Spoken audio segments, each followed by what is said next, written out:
खर्वं स्थूलतनु गजेन्द्रवदनं लम्बोदरं सुन्दरं प्रसन्दमन्दगन्ध व्यालोलगण्डस्थलम् दन्ताघातविदारितारिरुधिरे सिन्दूरशोभाङ्करं वन्दे शैलसुतासुतं गणपति सिद्धिप्रदं कामदं।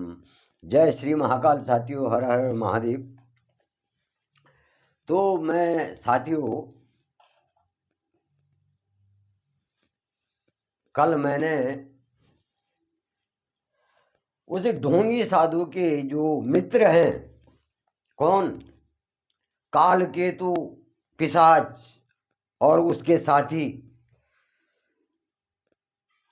तो जब राजा वहां उस ढोंगी साधु के आश्रम में सो जाते हैं तो वो काल केतु और उसके साथी जो है वहां आ जाते हैं और वो राजा को मारने के लिए योजना बनाते हैं। और तब काल केतु जो है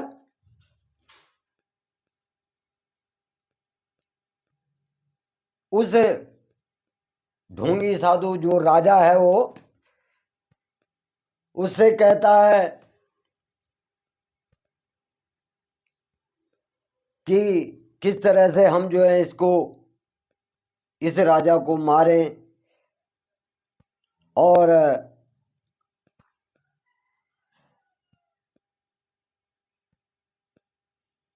इससे अपनी शत्रुता का बदला लें।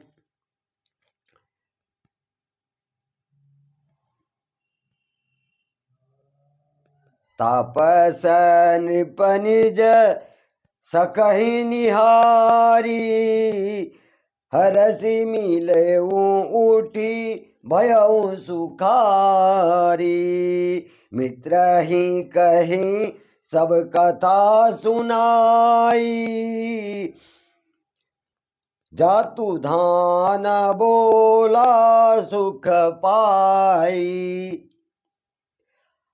अब जब राजा के साथ वो पूर्ण छल कर देता है, भानु प्रताप के साथ जो है, प्रताप भानु राजा के साथ जो है वो कपटी साधु जो है पूर्ण अपने बस में कर लेता है। और जब उसका मित्र काल केतु निशाचर जो है वहां आ जाता है तो वो अपने मित्रों को देख करके, वो कपटी जो है अपने मित्रों को देख करके बहुत प्रसन्न हो जाता है और उनको जो उसने राजा से कहा, जिस प्रकार से उसने राजा को अपने बस में कर लिया, वो सब जो है उनको सुनाने लगा। अब दुष्ट क्या होता है? दुष्ट का साथी होता है। सज्जन जो है सज्जन ही को मित्र बनाएगा और जो सज्जनों की संगति में आ जाएगा, अगर वो थोड़ा दुष्प्रवृत्ति का भी है तो वो उस पे थोड़ा सज्जनता के गुण तो अवश्य आएंगे। लेकिन यहाँ पर दोनों क्या हैं? राजा के दुश्मन हैं और दुश्मन क्या होते हैं? आपस में मित्र होते हैं। अगर आपकी किसी से दुश्मनाई है और दूसरा भी जो है आपसे शत्रुता रखता है, आपसे जलन करता है, आपको नुकसान पहुंचाना चाहता है, तो जब वो दोनों मिल जाते हैं तो क्या हो जाते हैं? आपस में मित्र बन जाते हैं, दोस्त बन जाते हैं और आपको क्षति पहुंचाने के लिए जो है सलाह मशवरा करते हैं। तो इसी प्रकार से जो है वो ढोंगी राजा भी उस काल केतु से और उसके जो और साथी हैं उनसे जो है वार्तालाप कर रहा है और उनको देख करके वो ढोंगी राजा खुश हो जाता है। तो तापस नृप निज सकहि निहारी, हरसि मिले उठी भयउ सुखारी। मित्र ही कहीं सब कथा सुनाई, बिनु औषध व्याधि विधि खोई। कह रहा है कि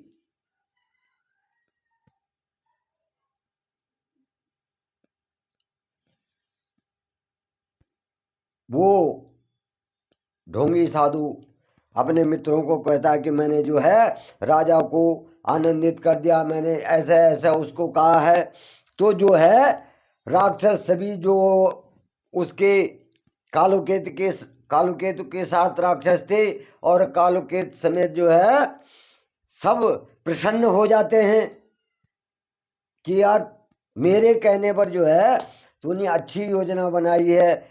तो कहते हैं अब साधेऊ नृप सुनाहु नरेसा, जो तुम कीन मोर उपदेशा। परिहरि सोच रहूं तुम सोई, बिनु औषध व्याधि विधि खोई। अब साधेऊ रिपु सुनहु नरेशा, जो तुम कीन मोर उपदेशा। परिहरि सोच रहूं तुम सोई, बिनु औषधि व्याधि विधि खोई। व्याधि का मतलब दुख, रोग। तो यहां पर कह रहा है, वो कालकेतु कह रहा है कि हे राजन,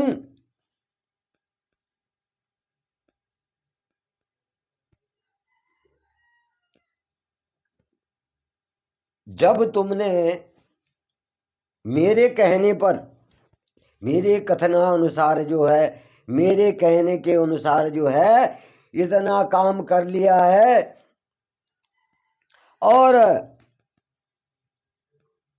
तुमने जो है हमारे शत्रु को काबू में कर लिया है, तो समझो कि अब तुम सारी चिंताएं त्याग दो, अब काम मेरा है।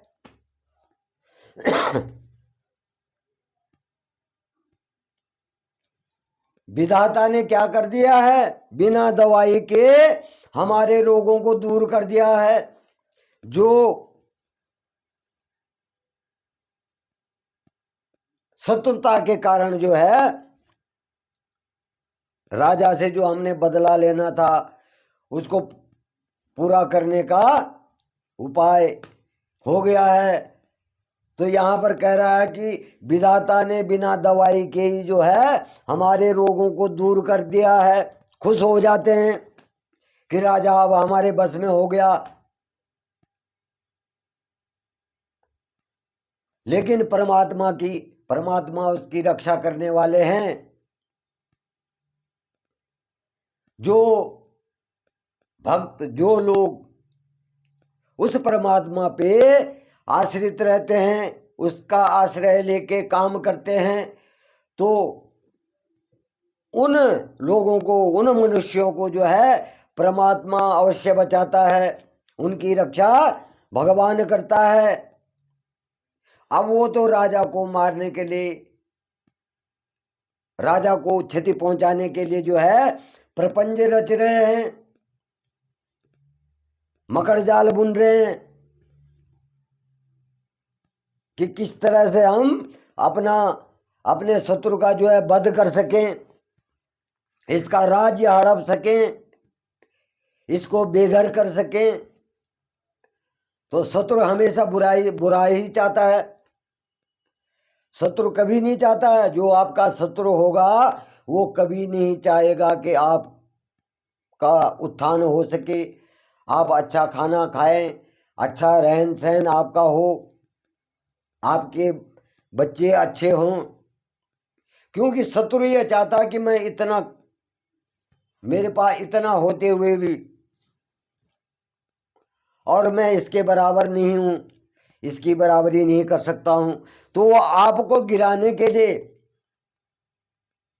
आपकी छवि को गिराने के लिए, आपके सम्मान को गिराने के लिए प्रपंच रचना शुरू कर देगा। चाहे क्या हो, शत्रु कोई भी हो, चाहे वो बाहर का है, चाहे अपने अंदर का है, अपने भीतर का है, शत्रु जो है कभी आपको जो है उन्नति करते हुए नहीं देख सकता है, और मित्र जो है कभी आपको दुखी नहीं देख सकता है।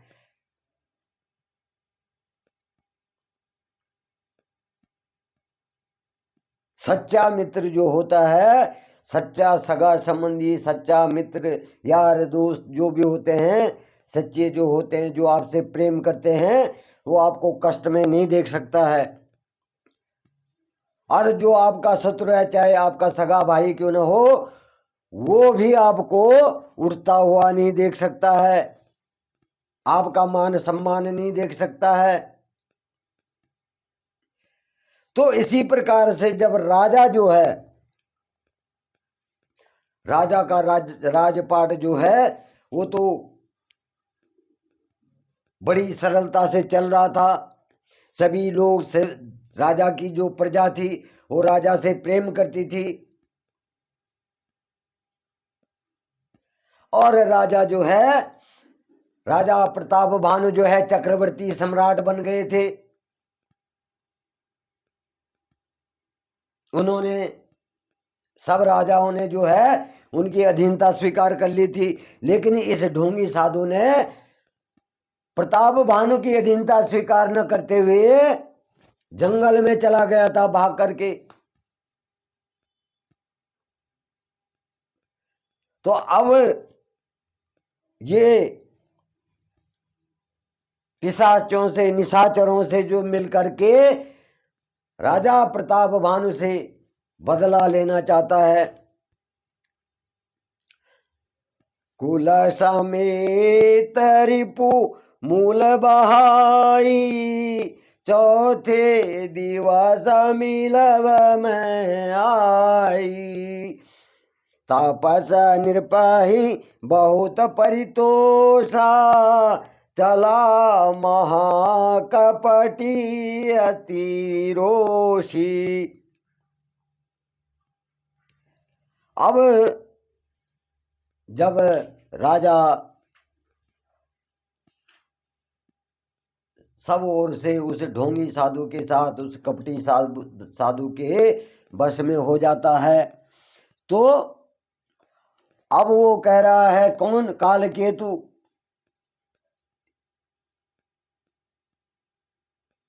कि आज से इस राजा का कुल सहित इस शत्रु का जो है मूल से इसको उखाड़ फेंकना आज से शुरू कर देना है।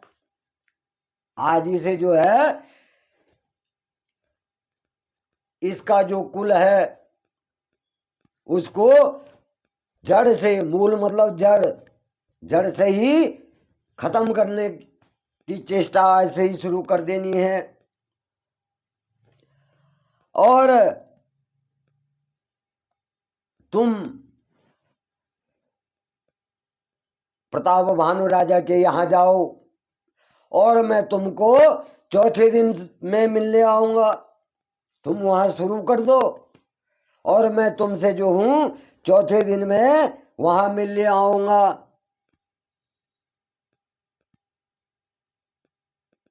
और इस प्रकार से जो है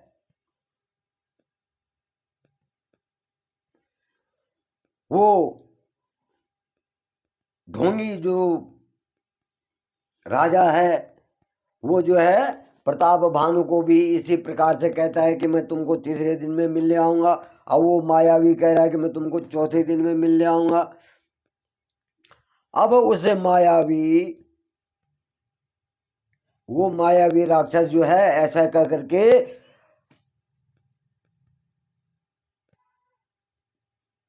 क्रोध में आकर के वो राक्षस जो है वहां से जो है चला जाता है। भानु प्रताप को देख करके वो क्रोधित हो जाता है और वो जो है चला जाता है। भानु प्रताप ही बाजी समेता, पहुंचा ऐसी छन मांझ निकेता। कृपहि नारी पही शयन कराई, हया गृह बांधसी बाजी बनाई। भानु प्रताप ही बाजी समेता, पहुंचा ऐसी छन्न मांझ निकेता। निर्पही नारी पही शयन कराई, हय गृह बांधसी बाजी बनाई। अब जो निशाचर होते हैं तो वो अपनी माया, कपटी माया में जो है निपुण होते हैं। अब उस कपटी साधु ने जो है उस कालकेतु की जो राक्षसी माया है, नींद में ही क्या कर दिया, भानु प्रताप राजा को क्षण भर में घर पहुंचा दिया। उस राक्षसी माया के कारण जो है भानु प्रताप राजा को उसके घर पहुंचा दिया और राजा को रानी के पास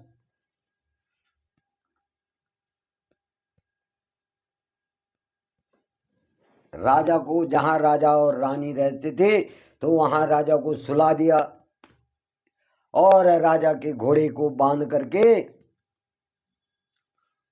राजा के घोड़े को उसके अस्तबल में अच्छी तरह से बांध दिया। राजा के उपरोहित ही हरि ले गयाऊं बहोर, ले राखे सी गिरी हो मोह माया करी भूर। राजा के उपरोहित हरि ले गयऊं बहोरी, ले राखे सी गिरी खोह मुहू माया करी मति भोरी। और जब उसने राजा के अश्व को जो है अच्छी तरह से बांध दिया, राजा के घोड़े को अच्छी तरह से बांध दिया, और फिर उसने क्या किया कि जो राजा का पुरोहित था उस पुरोहित को उठा करके ले गया, राजा के पुरोहित को उठा करके ले गया और उससे उसकी बुद्धि को क्या कर दिया, भ्रमित कर दिया। उसकी बुद्धि को भ्रम में डाल करके और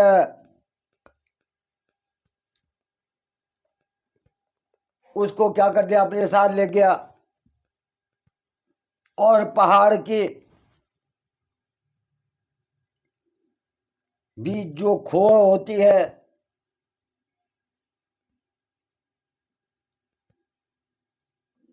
जो पहाड़ के नीचे जगह होती है कहीं गुफा टाइप की, उसमें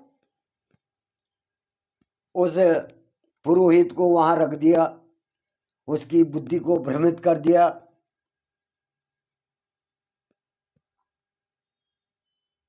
अब क्या, जब पुरोहित को उठा करके ले जाता है, पुरोहित की बुद्धि को भ्रमित कर देता है और उसको गुफा में, पहाड़ की आड़ में तो गुफा उड़ियार बोलते हैं हमारे यहाँ, तो उसमें रख देता है। आपू बिरची उप रोहित रूपा, परे उजाई तही सेज अनुरूपा। जागे ओ नृप अन भये बिहाना, देखी भवन अति अचरज माना। आपो बिरचि उपरोहित रूपा परे उजायते सेज अनुपा जागे नृप अन भय बिहाना देखी भवन अति अचिरजुमाना।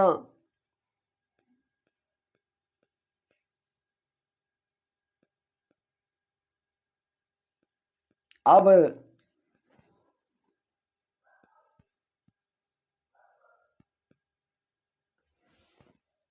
वो कपटी क्या करता है, उसका जो राजा का प्रताप भानु राजा का पुरोहित होता है उसे तो उठा करके ले जाता है और उसको गुफा में रख देता है। और वहां पर राजा का पुरोहित जो था उसका भेष बना करके और राजा के यहाँ जो है शयन कक्ष में बिस्तर पर लेट जाता है। वहां पर सुंदर जो बिस्तर होता है उसको देख करके उस पर लेट जाता है। और जब राजा जब सुबह होती है तो राजा जब उठते हैं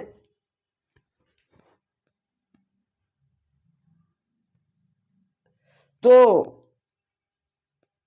अपने घर को देख करके, स्वयं को अपने घर में पहुंचा देख करके जो है उनको बड़ा आश्चर्य हो जाता है कि वाकई तो वो जो सन्यासी थे वो तो बड़े तपस्वी हैं, उनके बल से क्या है मैं अपने घर में आ गया। तो वो बड़े आश्चर्यचकित हो जाते हैं।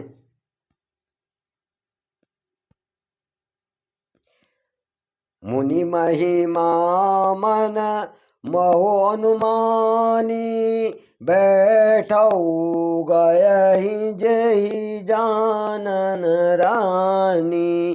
कानन गयौ बाजी चढ़ते ही पुर नर नारी न जनेऊ के ही। अब जो है मन में जो है मुनि की महिमा को जो है उनका गुणगान जो है प्रताप भानु राजा करने लग गए। अब वो धीरे से उठ करके जिसमें जब वो राजा और रानी जो है एक ही बिस्तर में सोए हुए थे तो राजा क्या करते हैं चुपचाप वहां से उठ जाते हैं जिससे कि रानी की नींद भंग न हो। और वहां से उठ करके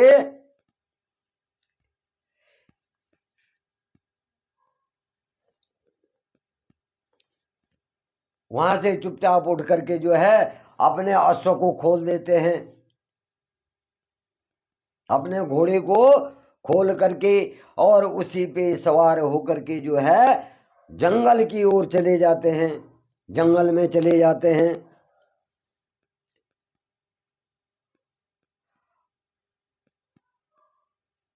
और जब राजा जंगल की ओर चले जाते हैं, जंगल में चले जाते हैं, लेकिन न तो राजा के आने की भनक किसी को लगती है और न जाने की किसी आने जाने का कोई समाचार किसी को नहीं मिलता है। पता ही नहीं लगता है कि राजा कब आया था और कब चला गया। राजा जो है जंगल के वन में चले जाते हैं।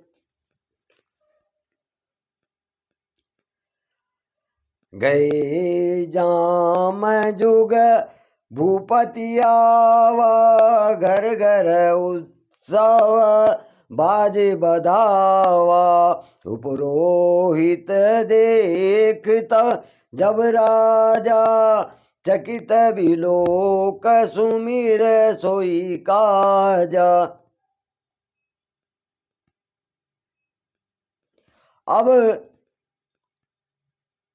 जब दोपहर बीत गई तो तब वहां पता लगा कि राजा आ गया है।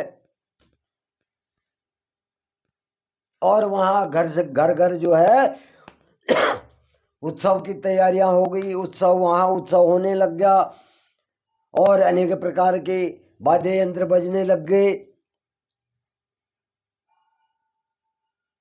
और जब राजा ने जो है पुरोहित को देखा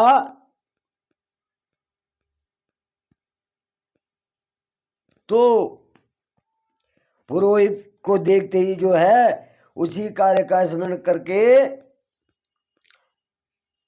जो राजा जो है आश्चर्य से उस पुरोहित को देखने लगा।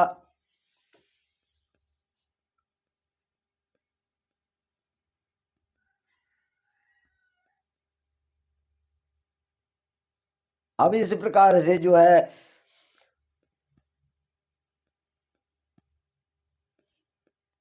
वहां उत्सव होने लग जाता है। जुग श्याम निरपाही गए दिन तीनी, कपटी मुनि पद रहमति लीनी।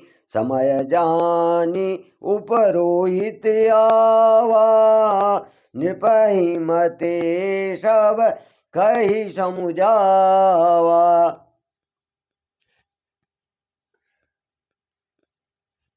अब जो है राजा को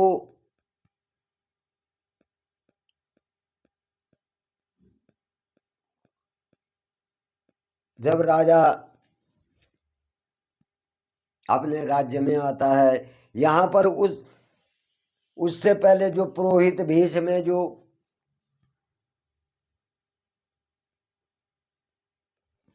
राक्षस था, राजा जो कपटी साधु था, वो तो राजा के अश्व को लेके जो है जंगल को चला गया।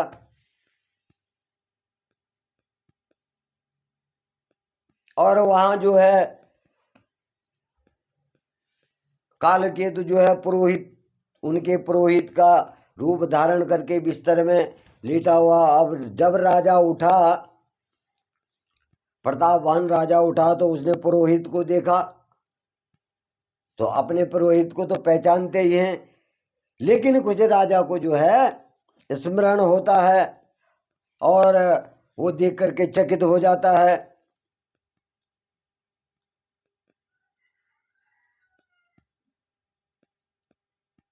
अब वो पुरोहित जो है वहां से अदृश्य हो जाता है। उसके बाद अब राजा ये सोचता है कि पुरोहित ने अपनी माया से मुझे दर्शन दिए यहाँ।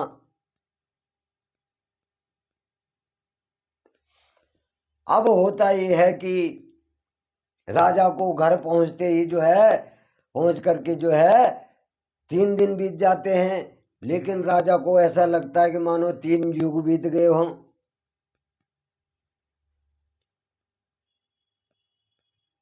अब राजा उस कपटी साधु का इंतजार करने जो है लग गए। 3 दिन तो बीत गए कि अब 3 दिन में जो है 3 दिन के बाद जो है मिलने के लिए जो है आने को जो है उसने कहा था। अब राजा जो है उस पुरोहित साधु का जो है इंतजार करने लग गया। अब होता यह है कि तभी जो है उस कपटी साधु की जगह क्या होता है, कालकेतु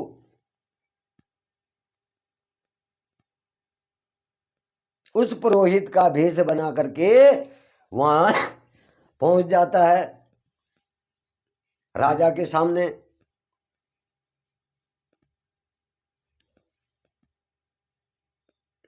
और जो उसे ढोंगी ने जो है राजा को जंगल में कहा था, अपने कुटिया में कहा था कि ऐसा ऐसा होगा, तो उसी गुप्त सलाह के अनुसार जो है राजा को समझाने लग गया। जो योजना उन्होंने वहां बनाई थी उसी योजना को जो है वो राजा को समझाने लग गया। निरपहरे से सॉरी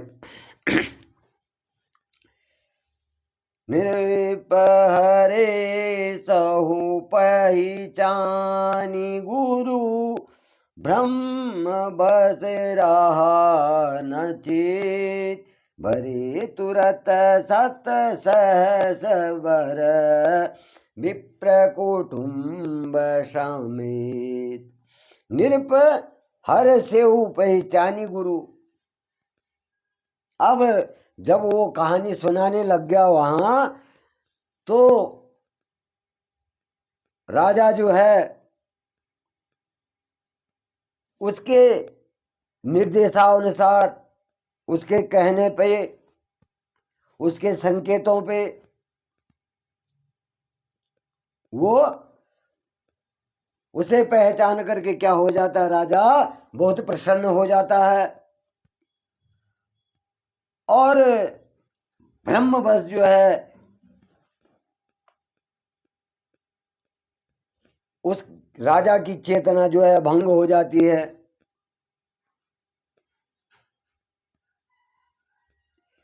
राजा की चेतना भंग हो जाती है तो राजा को जो है ये पता नहीं लगता है कि ये वो तपस्वी नहीं है,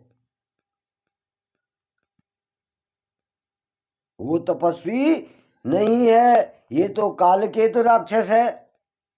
राजा को ज्ञात नहीं होता है। और राजा ने जो है तुरंत 1 लाख उत्तम ब्राह्मणों को कुटुंब सहित निमंत्रण भेज दिए। भोजन के लिए जो है 1 लाख ब्राह्मणों को कुटुंब समेत जो है भोजन के लिए निमंत्रण भेज दिए।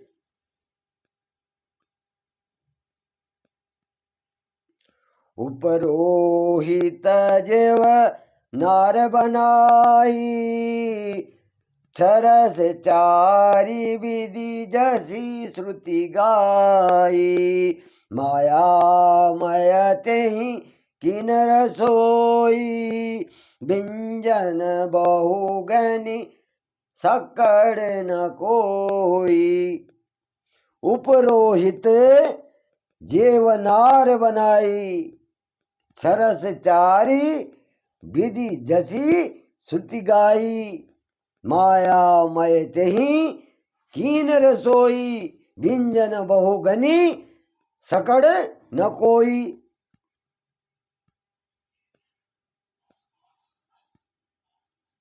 अब उस पुरोहित ने, पुरोहित नहीं है वो, कालकेतु राक्षस है, लेकिन वो उसने जो है राजा के पुरोहित का जो है रूप बना रखा है। अब वो क्या करता है कि 6 रस और 4 प्रकार का भोजन वो बनाता है, जैसे कि वेदों में वर्णन है उसी प्रकार से उसने बनाए। और उसने मायामयी रसोई तैयार कर दी, और सारी रसोई उसने जो है अपनी माया से तैयार कर दी। और जैसे हम लोग कहते हैं 18 प्रकार 36 व्यंजन, तो उस प्रकार से जो है उसने भी इतने व्यंजन बना दिए कि उनको गिना नहीं जा सकता। जैसे हम लोग भी क्या कहते हैं आजकल, आजकल हम लोगों में आम कहते हैं आज क्या बनाया तूने, 18 प्रकार 36 व्यंजन बना रखे हैं, ऐसा क्या बनाया। तो उसी प्रकार से उसने जो है कई प्रकार के भोजन उसने बना दिए जिनको कोई गिन भी नहीं सकता था।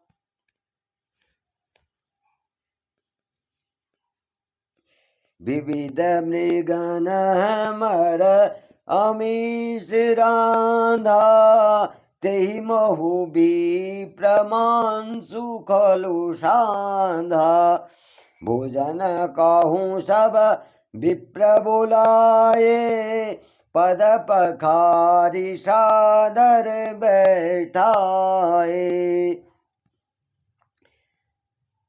विविध मृगन मर आमिष रांधा तेहि मोह विप्र मान सुखल सांधा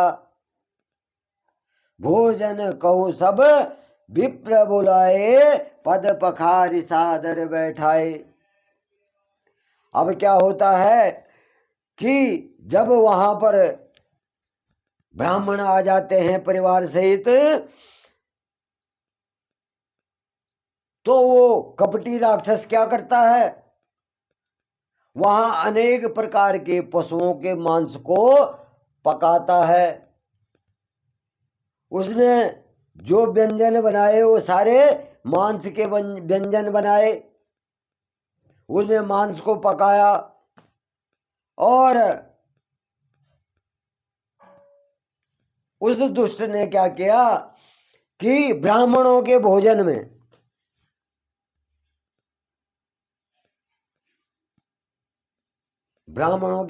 में क्या कर दिया, मांस मिला दिया।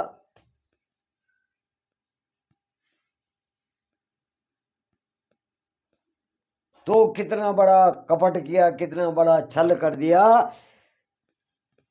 क्योंकि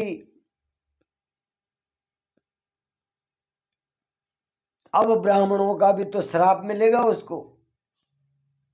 इस कारण से उस राक्षस ने क्या कर दिया ब्राह्मणों के भोजन में जो है मांस मिला दिया।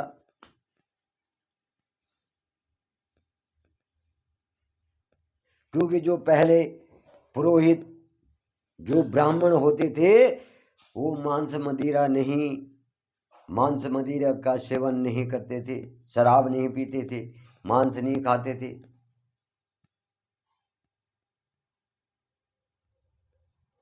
तो उसने उनका ब्राह्मणों के भोजन में मांस मिला दिया और जब ब्राह्मण आए तो राजा ने क्या करा, उन ब्राह्मणों के आदर सहित उनको उनके चरण धोए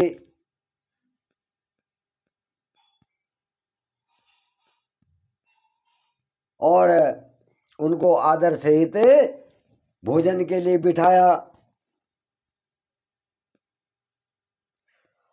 परसन जब ही लाग महिपाला बे आकाश बानी ते ही काला विप्र वृंद उठी उठी गृह जाऊं है बड़ी हानि अन्न जनि खाऊं। अब देखिए बचाने वाला तो वही है, करने और कराने वाला भी वही है। उस परमात्मा को गलत काम मान्य नहीं है।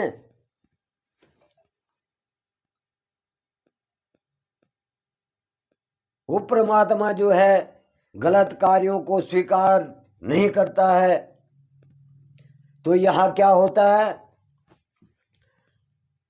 जब राजा जो है भोजन के लिए जो है ब्राह्मणों को बिठा देता है और ब्राह्मण बैठ जाते हैं तो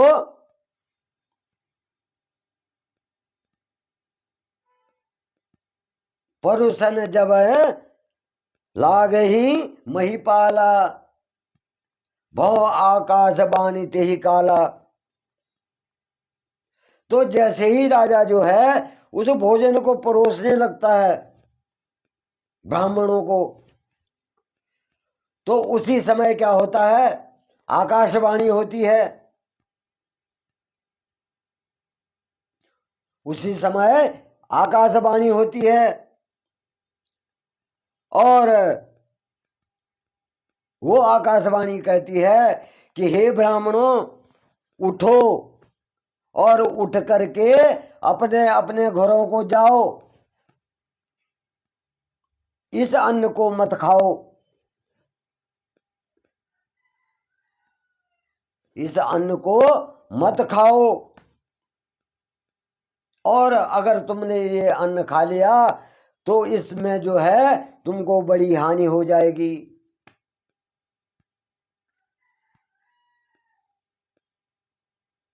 परमात्मा जो है इधर से ब्राह्मणों का धर्म भी बचा लिया और उनको वो मांस वाला भोजन खाने भी नहीं दिया। तो आकाशवाणी हो गई कि हे ब्राह्मणों, तुम यहां से उठ करके अपने अपने घरों को जाओ और इस भोजन को मत खाना। अगर तुमने ये भोजन खा लिया तो तुम्हारा अहित हो जाएगा, तुम्हारी बड़ी हानि हो जाएगी। भयो रसोई भूसर मासु, सब द्विज उठे मान विश्वासु। भूप विकलकमति मोह भुलानी, भावी बसन आव मुख बानी। भयो रसोई भूसुर मासु, सब द्विज उठे मान विश्वासु। भूप विकल मति मोह भुलानी, भावी बसन आव मुखबानी।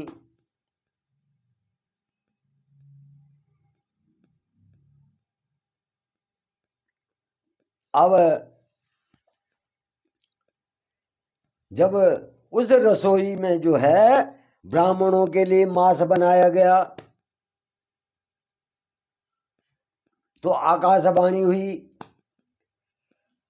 कि तुम्हारे लिए भोजन में मांस बनाया गया है, तुम्हारे भोजन में जो है मांस मिलाया गया है। अब आकाशवाणी का विश्वास मान करके जो है ब्राह्मण वहां से उठ खड़े हुए।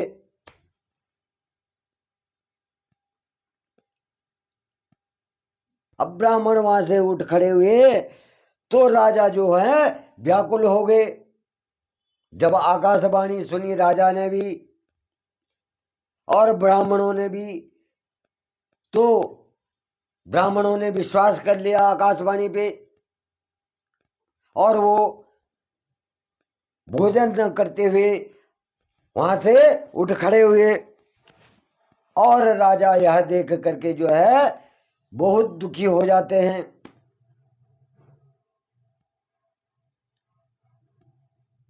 लेकिन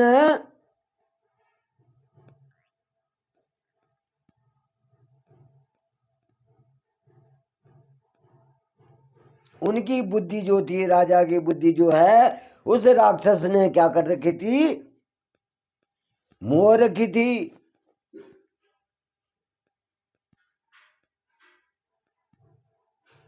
और उनके मुंह से जो है, राजा के मुंह से जो है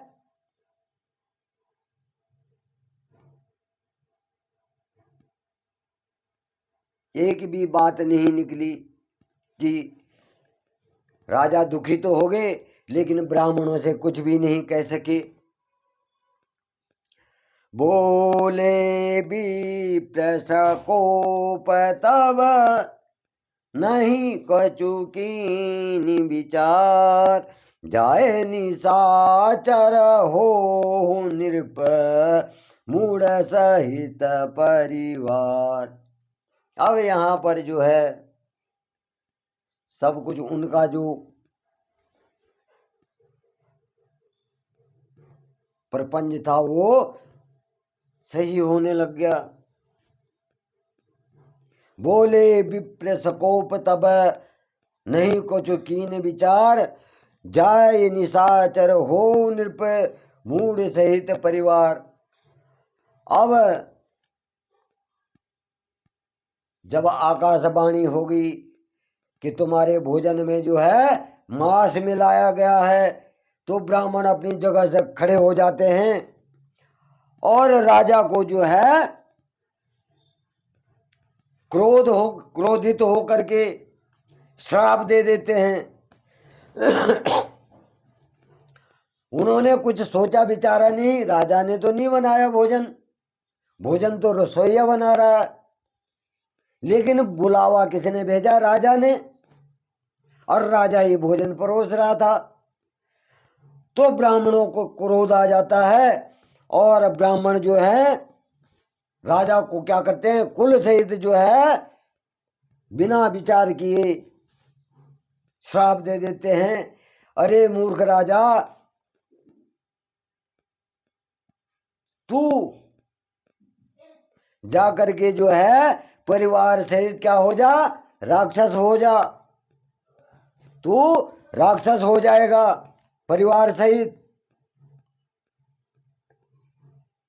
छत्र बंधुते विप्र बोलाई, घाले लिए सहित समुदाय, ईश्वर राखा धर्म हमारा, जय सीते समेत परिवारा। छत्र बंधु ते विप्र बुलाई, लिए सहित समुदाय, ईश्वर राखा धर्म हमारा, जहसिते समेत परिवार। अब कह रहे हैं कि वो विप्र मतलब वो ब्राह्मण लोग जिनको कि भोजन के लिए बुलाया गया था कि अरे नीच क्षत्रिय, तूने तो परिवार सहित हम ब्राह्मणों को बुला करके हमारे धर्म को नष्ट करना चाहा।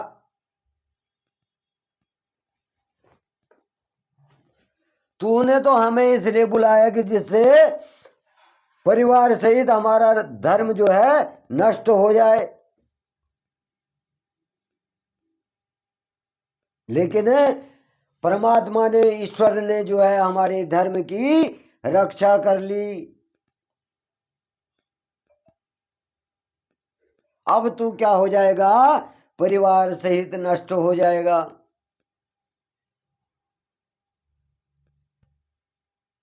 तेरा क्या होगा, परिवार सहित जो है नष्ट हो जाएगा। अब यहां देखिए साथियों, परिवार राजा का यहां पर कोई दोष नहीं है, राजा का यहां पर कोई दोष नहीं है, परंतु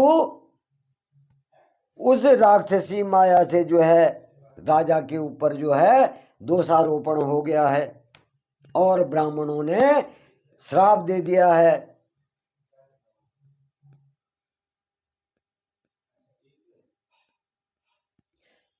संबत मध्य नाश तब हो, जलदाता न रहि कुल को,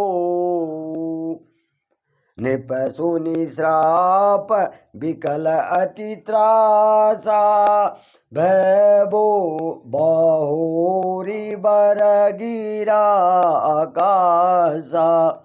सम्मत मद नाश तब हो, जलदाता न रहे कुल को, नृप सुनि श्राप विकल अति त्रासा, भय बहोरी बर गिरा आकाशा। अब राजा को श्राप जो है ब्राह्मण देते हैं कि 1 वर्ष के भीतर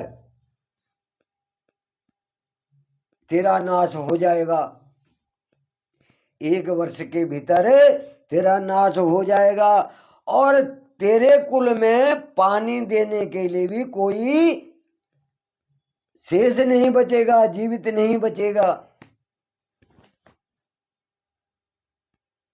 अब जब राजा ने यह श्राप सुना तो राजा के मन में भय प्रकट हो गया, राजा भयभीत हो गया और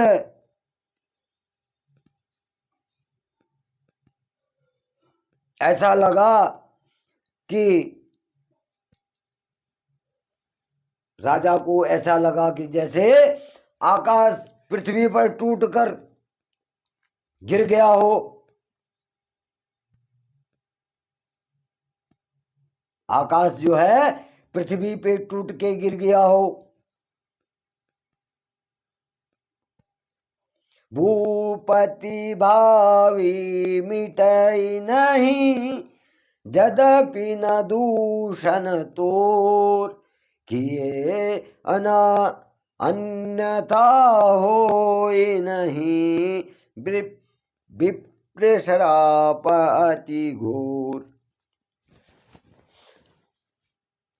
हे राजन, अब वो कह रहे हैं, कौन? ब्राह्मण, कि हे राजन,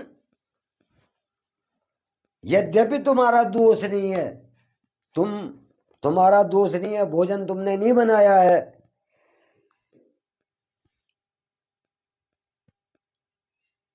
परंतु जो होनी होती है वो मिटती नहीं है, वो होकर रहती है। होनी तो होकर रहे, लाख करे किन कोई,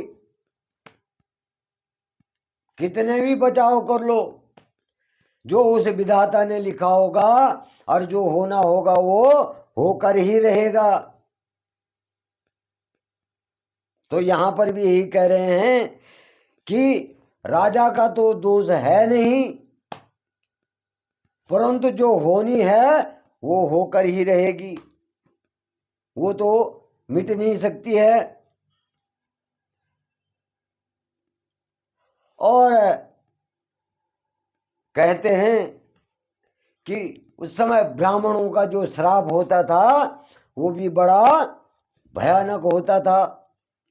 अगर ब्राह्मण ने अगर श्राप दे दिया तो वो होकर रहता था, अमिट था, मिट नहीं सकता था। तो इस प्रकार से जो है अब राजा जो है ब्राह्मणों के श्राप से जो है क्षुब्ध हो जाता है।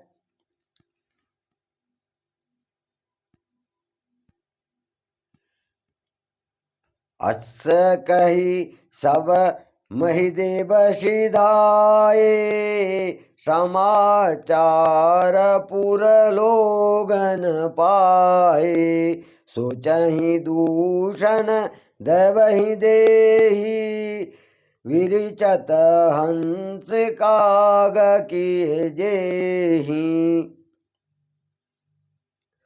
अब सारा कुछ श्राप दे करके और राजा को कह करके सभी ब्राह्मण जो है वहां से चले जाते हैं। और नगर निवासियों को, जो नगर के निवासी होते हैं, जो राजा की प्रजा होती है, उनको जब यह समाचार पता लगता है तो वे क्या होते हैं, बड़े चिंतित होते हैं, चिंता करने लगते हैं और कहते हैं कि विधाता ने ये क्या कर दिया। वो क्या करने लगते हैं, विधाता को दोषी मानने लगते हैं, विधाता को दोष देने लगते हैं।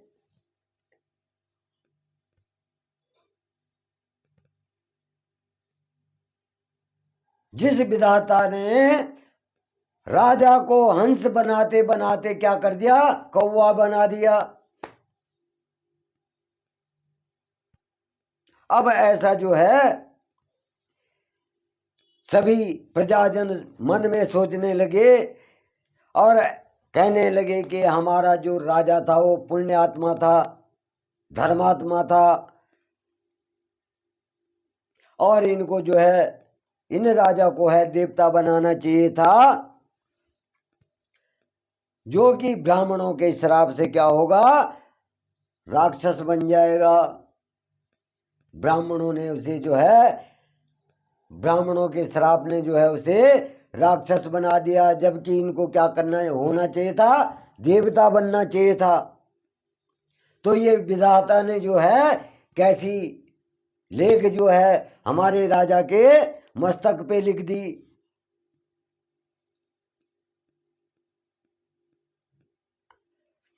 उपरोहित ही भवन पहुँचाई, असुर तापस ही खबरी जनाई। तही खाल जहाँ तहाँ पत्र उठाए, सजी सजी सेन भूप सब धाये। उपरोहित ही भवन पहुँचाई, असुर ताप सही खबरी जनाई। तेई खल जहां तहां पत्र उठाए, सजी सजी सेन भूप सब धाये।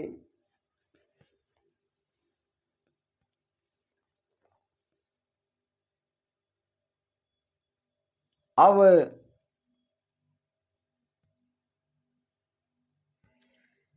पुरोहित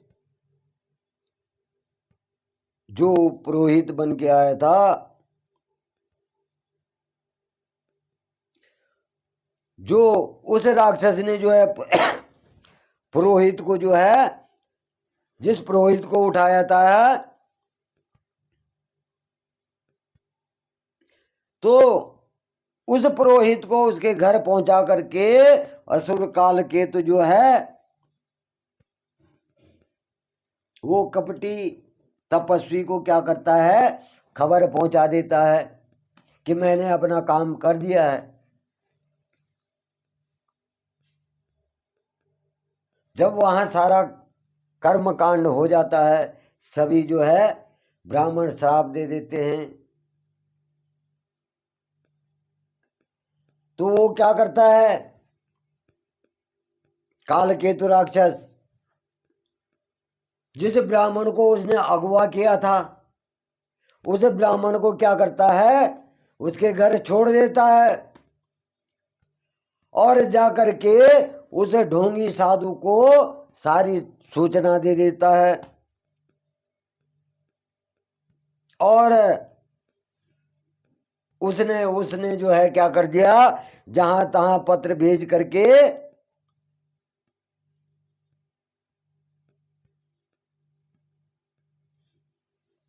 सारी कहानी सुना दी। अब जो राजा राजा प्रताप भानु के शत्रु थे, वो सेना अपनी सेनाओं को सजा करके वहां दौड़े दौड़े चले आए। और जब वहां आ गए तो घेरही नगर निशान बजाई, विविध भांति नित होए लड़ाई। जूझे सकल सुबट कर करनी, बंधु समेत पर निपधरनी। अब सभी जो राजा के शत्रु थे वो अपनी सेनाओं को लेकर के वहां आ जाते हैं और अनेक तरह के अपने निशानों को बजा करके, जो ध्वज होते हैं, तोरनी होती है, जो भी वाद्य यंत्र होते हैं, उनको बजा करके हमेशा हर एक दिन वहां जो है राजा के यहाँ लड़ाई होने लगती है। वो राजा पे जो है आक्रमण कर देते हैं।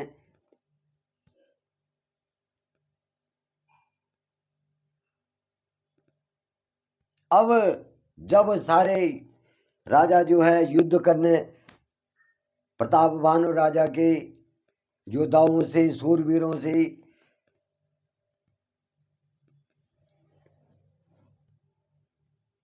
जूझ जाते हैं वो युद्ध में, और प्रताप भानु राजा के सूरवीर जो हैं मरने लगते हैं, मारे जाने लगते हैं।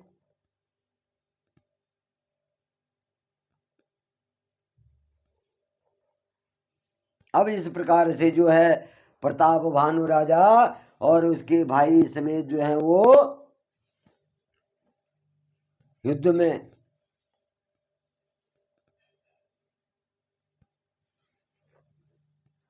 धरती पर गिर जाते हैं।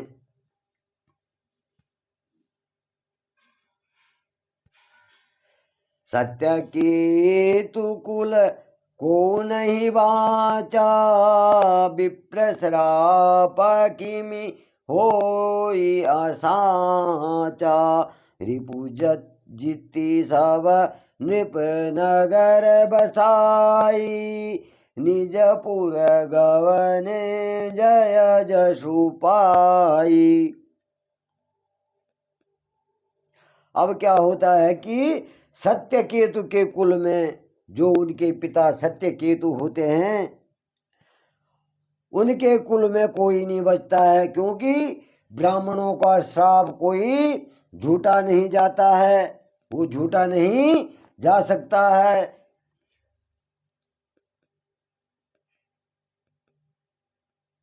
अब जो शत्रु थे राजा के, तो वो जो है राजा के राज्य को जीत करके फिर से जो है वहां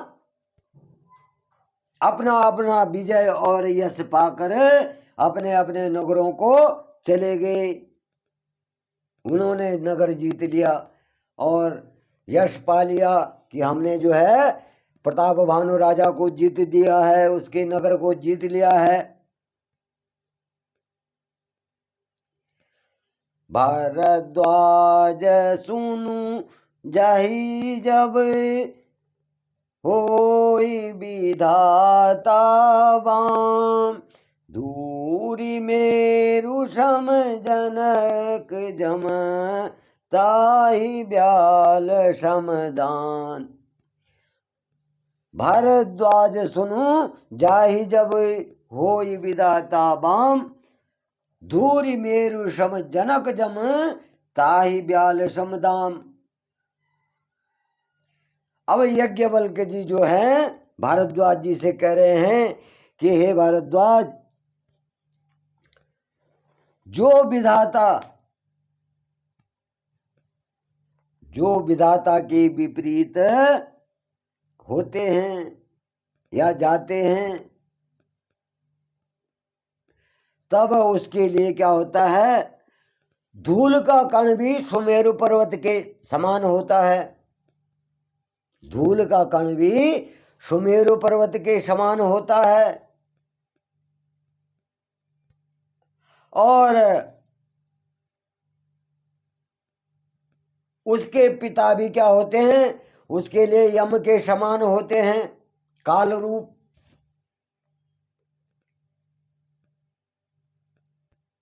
और उसको क्या होता है, जो रस्सी होती है वो भी सांप बन जाती है, वो भी सांप के समान दिखने लगती है। रस्सी भी सांप बन करके काटने के लिए आती है। जब आदमी के बुरे दिन आते हैं, जब उसका बुरा समय आता है जो विधाता ने लिखा हुआ है, तो उसको सारी तरह से जो है ये गुण दिखाई देते हैं।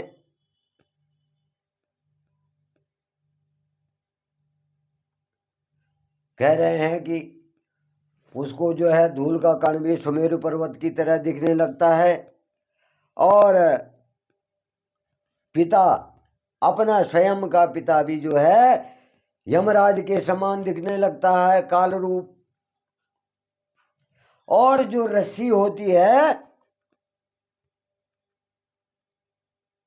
वो भी सांप बन करके काट खाने के समान होती है। तो इस प्रकार से जो है राजा प्रताप भानु के दिन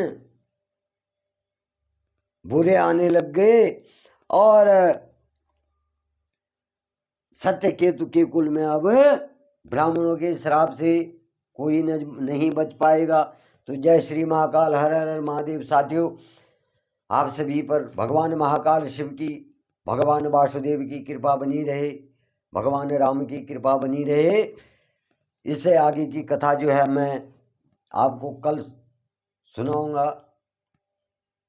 क्योंकि कथा बहुत लंबी हो गई है। और मैं आज यहीं पर आपसे विदा चाहता हूँ। जय श्री महाकाल, हर हर महादेव।